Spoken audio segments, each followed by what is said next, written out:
Bonjour à toutes et à tous, c'est Gilles Mansillon. Je reviens pour continuer de discuter sur ce procédé d'ascension. Pour ce procédé, je voulais dire, j'ai adressé différentes idées. La première, c'est que quand vous avez des symptômes désagréables, des problèmes pendant la nuit ou quoi que ce soit, c'est à la fois un procédé de purification et un procédé d'initiation. Tous les petits maux qu'on peut avoir au niveau de l'inconfort du physique, c'est en réalité c'est des libérations. Il ne faut pas l'identifier comme une maladie. Bon, si vous pensez avoir une maladie grave, allez voir un professionnel de santé en lequel vous avez confiance, bien sûr. Mais sinon, c'est tout un procédé. Buvez de l'eau, ayez la présence d'esprit d'appeler les plans supérieurs, appeler la lumière pour vous assister. On ne peut pas vraiment interférer ou même sur ce procédé. Chacun doit trouver les clés à l'intérieur de lui-même pour trouver cette information. Tout ce qu'on a besoin de faire, bon, la voie spirituelle, c'est pas quelque chose, on y va une semaine et puis voilà, c'est fait, hein. C'est vraiment un engagement à vie, éternel en réalité, parce qu'une fois que... Puis ne vous inquiétez pas si vous n'avez pas de résultat immédiat, ça prend souvent du temps pour arriver à commencer à ouvrir son troisième œil, pour voir la lumière, ressentir les choses. Il faut apprendre à ressentir les choses. C'est-à-dire que quand quelqu'un parle, il faut voir qu'est-ce que vous ressentez derrière les mots. Est-ce qu'il y a une vérité? Est-ce que les mots sont en coordonnance avec la vibration de la personne? Ou est-ce que les mots sont manipulateurs? C'est-à-dire qu'il y a beaucoup de mensonges qui sont communiqués sur des choses superficielles, disons, pas dans le jugement, hein, tout est amour, mais seulement bon, il y a besoin de faire un tri dans tout ce qui se passe. Et donc, j'ai arrivé à mettre en pratique toute la connaissance qu'on a accumulée. Et donc ajuster notre conscience et notre réalité journalière. Et donc c'est vraiment... parce que si on regarde 5 ans ou 10 ans en arrière, on peut voir qu'il y a beaucoup de besoins et de désirs qui ont disparu, hein. Les choses ont changé. Et donc on a vraiment changé beaucoup de choses. Il y a beaucoup de gens qui ont disparu de notre réalité. Il y en a d'autres qui vont arriver, qui arrivent et qui continuent d'arriver. Enfin, des fois on arrive facilement à rejeter certaines choses qui avant nous intéressaient, maintenant ne nous intéressent plus. Donc ça veut dire qu'on est vraiment en train de se lâcher prise. C'est un signe comme quoi on est en train de lâcher prise sur tout cet univers de la troisième dimension, tout en sachant, et même lâchant prise sur tous les pièges de la troisième dimension, hein, la responsabilité envers les autres, que les croyances des autres et leur autorité est supérieure à la nôtre, toutes sortes de choses, hein. Il faut vraiment rester le plus indépendant possible pour maintenir notre fréquence, quelles que soient les circonstances le plus possible. Et parce que bon, pour arriver à accéder à cette dimension libérée, on doit pouvoir lâcher prise sur toutes les choses matérielles, sur tous les mots, toutes les histoires, tout ce qu'on a pu apprendre toutes ces choses et toutes les images. À partir de là, on a vraiment atteint quelque chose de...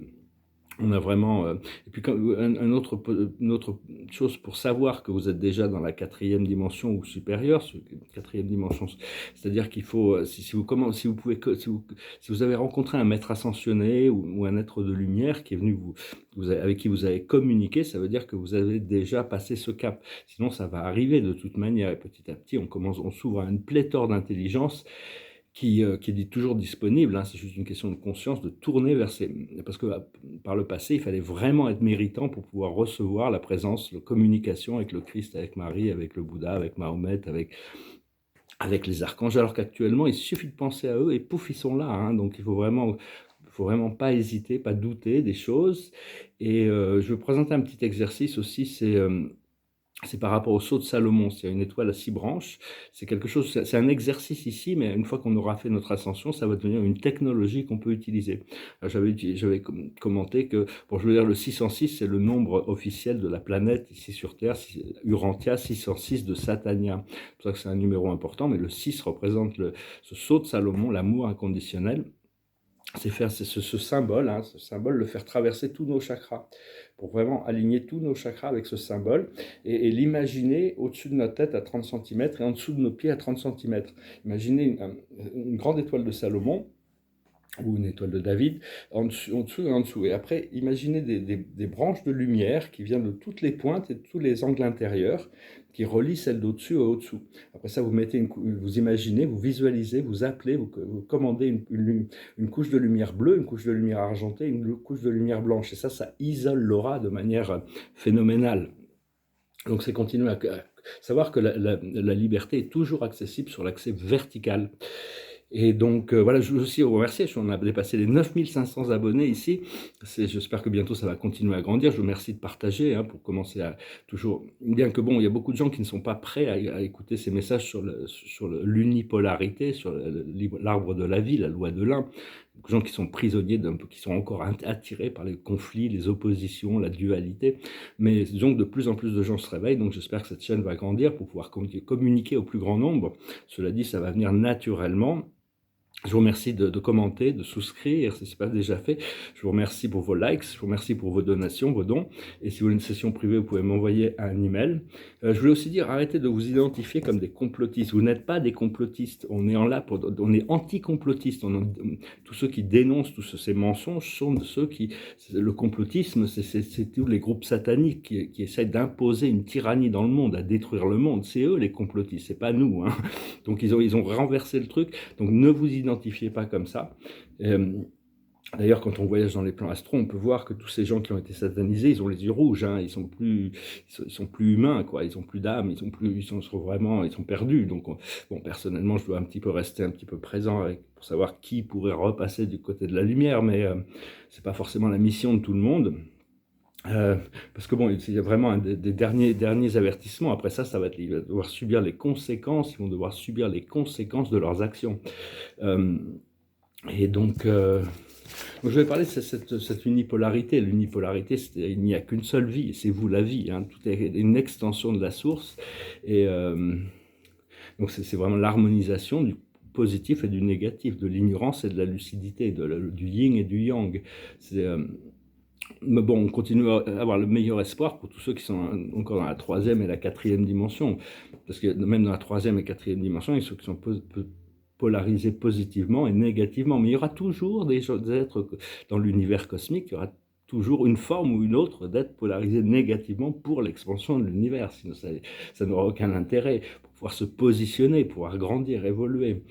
Mais bon, disons que tout est décidé en réalité là-haut, là-haut. Mais c'est aussi ce que l'on fait nous ici-bas qui conditionne le pouvoir qui est donné là-haut. Et donc c'est beaucoup de travail est fait derrière la scène aussi. Mais c'est quand ça impacte la conscience collective de surface que ça devient quelque chose qui a un sens. Tant que c'est juste des informations qui circulent sur les réseaux, ça n'a pas vraiment d'impact sur le programme. Bien que bon, ce qui doit être fait est fait. Il y a toutes sortes de gens, tout le monde a son rôle, tout le monde a sa mission, tout le monde a son... Et donc, c'est arriver à savoir quel est votre rôle, où est-ce que vous vous sentez le plus confortable. Et quand on crée cette intention d'ascensionner, il faut pouvoir passer par D'abord, on doit pouvoir quitter cette dimension du monde physique des sens pour arriver à une dimension supérieure. Et donc, on doit passer par les quatrièmes dimensions négatives, c'est-à-dire qu'on doit faire face à tout ce qu'on a créé dans le passé, notre inconscience, nos peurs, nos doutes, nos jugements, nos complexes d'infériorité, de supériorité, toutes les critiques qu'on a pu avoir qui sont injustifiées. Toutes sortes de choses qui doivent nous être reflétées pour pouvoir se réveiller, être transmutés, arriver au jugement, à l'illumination et finalement à l'ascension. Enfin, c'est un programme qui peut prendre du temps. Il ne faut pas être pressé. Tout se passe à l'intérieur. En réalité, on attend que les choses changent, mais on a vraiment tous les pouvoirs de l'univers à l'intérieur de nous. Plus ça va, plus je me rends compte. Parce que Dieu est le seul vrai pouvoir dans l'univers. C'est juste... Comme Allah le dit dans le Coran, Dieu peut aider l'homme, mais il faut que la conscience de l'homme s'élève pour que Dieu puisse interagir plus, parce qu'il y a la loi de cause à effet qui est parfaite, la loi de l'évolution. Donc, il va y avoir toutes ces activations qui continuent à se passer. Bien sûr, je parlais du portail du 11-11 parce que c'est vraiment... 11-11, c'est le 1, et c'est le 4 aussi, c'est le 1 qui connecte à la conscience angélique. C'est un portail très puissant. Moi, personnellement, mon corps de lumière m'a été montré le 11-11 de l'année 2011. Et... c'était extrêmement puissant cette année. Bon, mais on attend un éveil au niveau collectif, un Kundalini collectif. Ça va être la planète Vénus qui va participer à ça. Et donc, c'est dans le présent que la vie se joue. Tous les jours, on est un peu élevé. C'est des plateaux, on doit passer d'un plateau à un autre. Tout le monde est différent, tout le monde a son programme. Donc, il faut, au plus on est relax, au plus on est détendu, au plus on est dans l'état de réceptivité, on est en contact avec notre être intérieur, au plus on se soumet à cette présence, au plus les choses avancent vite. Euh, Bon, bien sûr, c'est toujours recommandé de se purifier, de se perfectionner. Cela dit, on est méritant de l'amour de Dieu tel que nous sommes. On n'a pas besoin de changer quoi que ce soit. Et même les transformations internes sont beaucoup plus profondes que tout ce qu'on peut penser intellectuellement. Donc, il faut enlever tous les jugements sur nous-mêmes. C'est toute une question de conscience, hein, la conscience. C'est-à-dire que en réalité, c'est la conscience qui existe. Tout le reste, c'est juste des éléments pour permettre à la conscience d'évoluer. Parce que même l'idée de pleine conscience, c'est quelque chose de très relatif. Pleine conscience, il n'y a que Dieu qui connaît Dieu. Il n'y a que Dieu qui existe en réalité. Si tout le monde existe, c'est parce que Dieu nous permet d'exister. Et donc, c'est comme l'ascension, on ascensionne, mais il a fallu qu'on descende. Sachez que vous êtes tous ceux qui sont conscients de ce procédé d'ascension, d'unipolarité, de l'amour éternel qui est la seule solution et la seule vérité dans l'univers éternel. On a tous des origines royales. On est des âmes très anciennes qui ont vécu énormément qui sont venus ici en service, et donc ne dévalorisez jamais votre être véritable. Connaît cette réalité. On vient tous d'endroits différents, on a tous de familles d'âmes différentes, on a tous une descension différente, on a tous une ascension différente. Et donc il faut petit à petit, ces choses se révèlent dans notre conscience quand on est prêt à les recevoir, hein. Et enfin, l'ascension, c'est comme une grande spirale, hein. Tout l'univers, c'est une sorte de grande spirale, et tout le monde, il y en a qui descendent, il y en a qui ascendent, et qui ascensionnent. Et puis c'est normal que bon, tous les travailleurs de lumière, tous ceux qui viennent avec cette fréquence pure et divine, même si bon, elle n'est pas complètement réalisée, on se sent quand même assez fatigué avec tout ça, hein, tout ce non-sens de la réalité et tout ça. Mais bon, il y a énormément de valeur derrière le travail qu'on fait ici, et la récompense pour le service qu'on fait ici, que ce soit ici, maintenant, dans cette vie-là, ou après, a extrêmement d'importance, parce que tout ce que l'on fait ici détermine le potentiel d'évolution de notre âme éternelle, notre carrière éternelle, qui est beaucoup plus significative que ce qui se passe ici-bas, hein, bien que tout est important. Et donc pour essayer de pratiquer cet exercice avec le sceau de Salomon, hein, c'est-à-dire, imaginez, utiliser tous les symboles sont des clés. Bon, au début, intellectuellement, on peut l'accepter, puis après, on peut l'utiliser de plus en plus au fur et à mesure qu'on pratique. C'est une clé qui ouvre une porte, qui permet à notre conscience de se déplacer vers une autre dimension, un autre niveau de réalité, de perception. Et donc, ce sceau de Salomon, hein, imaginez cette étoile en dessous, et vraiment, vous pouvez créer cette bulle. C'était une technologie qui avait été développée par les Alpha Centauriens pour les Arcturiens quand ils ont fait leur ascension. Et donc, c'est quelque chose qu'on va développer de plus en plus. Et donc, il y a plein de choses qui se passent aussi au niveau terrestre, hein. Faut voir que tout est en train de s'aligner. Il faut vraiment pas écouter essayer de ne pas ne pas projeter de peur dans la matrice, dans le champ énergétique. Je m'excuse si j'ai pu le faire ça dans le passé, hein. On fait tous des erreurs de toute manière, mais enfin, c'est vraiment l'amour qui est nécessaire parce qu'ascensionner une planète, ça demande énormément d'énergie, énormément de lumière, énormément d'amour. Et la Terre va faire son ascension. Mais bon, il y a énormément de choses à transmuter pour elle aussi.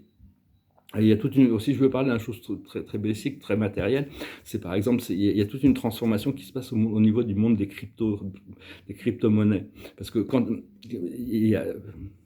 on connaît un peu les crypto-monnaies, c'est-à-dire que ça demande énormément d'énergie. Il faut savoir que maintenir le Bitcoin, c'est autant d'énergie que tout le pays de l'Argentine en a besoin pendant un an. Pour un an de Bitcoin, c'est comme un an de toute la consommation de l'Argentine. Pour l'Ethereum, c'est la taille du Bangladesh. À chaque fois qu'on fait une transaction en crypto, c'est comme si ça dépense une semaine d'énergie d'un foyer, d'une maison moyenne. Donc c'est énormément d'énergie. Donc vous ne laissez pas vous culpabiliser pour ceci ou pour cela, hein, tout ça. Par contre, Ethereum est en train d'essayer d'alléger ce procédé, mais il y a beaucoup de questions de sécurité. Donc ça va bousculer le monde des cryptos actuellement. On verra comment les choses se développent. Enfin bon, personnellement, je pense qu'on ne va pas arriver dans un système quantique où tous les comptes fantômes, une transformation du système monétaire, on va revenir sur les talons d'or. On va pouvoir fermer tous les comptes fantômes, abandonner tous ces systèmes corrompus qui permettront de stabiliser l'économie et permettre de retourner à un système d'abondance où tout le monde a ce qu'il a besoin. C'est un peu l'essence de ce qui est prévu. Donc voilà, écoutez... Voilà, c'est ce que je voulais communiquer aujourd'hui. Je vais finir avec une petite chanson pour finir. J'ai deux chansons qui me passent tout le temps par la tête, c'est le Wind of Change de Scorpion et le The Eye of the Tiger de Survivor. Mais bon, je les ai déjà chanté pas mal de fois, c'est récemment, donc je vais en chanter une autre. C'est sur le principe de l'insécurité. Quand on est amoureux de quelqu'un, on peut se trouver un peu insécure parfois. C'est une chanson de John Lennon qui s'appelle Jealous Guy. It's like this. I was dreaming of the past, and my heart was beating fast. I began to lose control. I began to lose control. I didn't mean to hurt you. I'm sorry that I made you cry, oh my. I didn't want to hurt you. I'm just a jealous guy. I was feeling insecure. You might not love me anymore. I was shivering inside. I was shivering inside. Oh, I didn't mean to hurt you. I'm sorry that I made you cry, oh my. I didn't want to hurt you. I'm just a jealous guy. I didn't mean to hurt you. I'm sorry that I made you cry, oh my. I didn't want to hurt you. I'm just a jealous guy. I was trying to catch your eyes, though you were trying to hide. I was swallowing my pain. I was swallowing my pain. I didn't mean to hurt you. I'm sorry that I made you cry, oh my. I didn't want to hurt you. I'm just a jealous guy. Watch out. I'm just a jealous guy. Look out, baby. I'm just a jealous guy. Donc voilà, hein, écoutez, j'espère que ce message aura été intéressant pour vous. Hein, continuez à travailler sur cette unipolarité. Vous êtes la source et la création de tout ce qui est. Hein, c'est vraiment une énorme responsabilité. Bon, des fois je fais des choses, des fois je peux expédier un peu les choses et l'esprit me dit c'est une erreur. Alors bon, je me tourne vers mon conseil pour essayer d'avoir la guidance pour faire les choses comme ça doit être fait. Hein, parce que bon, on a il y a cette intelligence qui nous entoure, qui nous encadre, qui nous donne des informations au fur et à mesure, cette intelligence divine. Mais au départ, on doit pouvoir accepter la relation à des maîtres ascensionnés, à des archanges, parce que pour préparer notre conscience à cette relation avec le Créateur qui devient beaucoup plus directe avec le temps. Hein. Donc c'est pas un procédé qui on claque dans les doigts et puis pouf, ça y est, on est ascensionné. Hein. C'est tout un travail de faire face à toutes ces choses intérieures, accepter, à se donner de l'amour, à continuer à communiquer sur l'amour, la lumière, l'unipolarité. C'est vraiment c'est la seule substance réelle de l'univers, c'est l'amour. Hein. Voilà, je vous salue, je vous remercie pour tout. Je vous souhaite une excellente journée. À demain.